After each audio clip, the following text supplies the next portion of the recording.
Bonjour à tous. À la une ce lundi, leur retour du coup pour nos biathlètes de la région. Performance XXL des Bleus, hier sacré champion olympique du relais mixte. Le Jurassien Quentin Fillon-Maillet et la Doubienne Lou Jean Monod ont décroché la toute première médaille d'or de ces Jeux d'hiver aux côtés d'Éric Perrault et Julia Simon.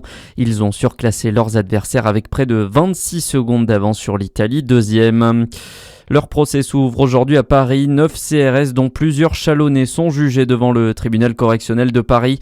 Ils sont accusés d'avoir roué de coups des manifestants en 2018 pendant la mobilisation des Gilets jaunes.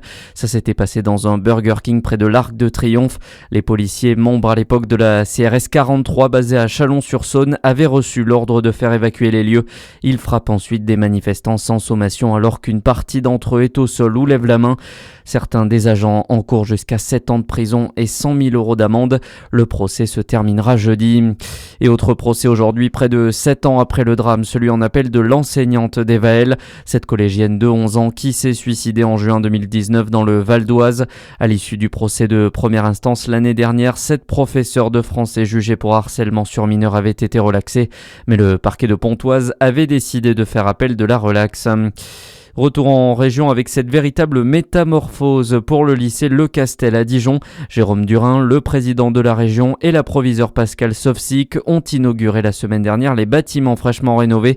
Adieu les vieux bâtiments des années 60, place à des pôles mode et sciences ultra-modernes.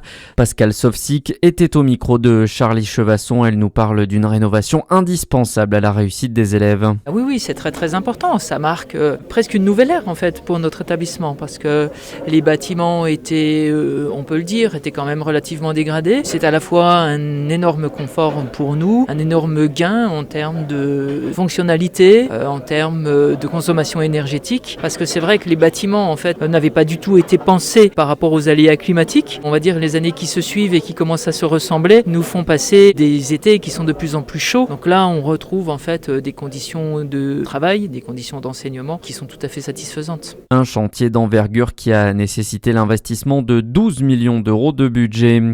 Dans le reste de l'actualité, Sébastien Delogu, entendu par les gendarmes hier, le député La France Insoumise et candidat à la mairie de Marseille était convoqué à une audition libre pour des soupçons d'échange avec un dealer.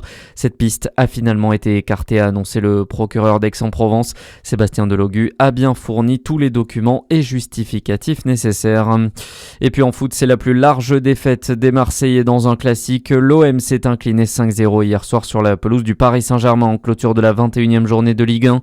Les Parisiens qui reprennent la tête du championnat grâce à ce succès. À suivre la météo sur Fréquence Plus.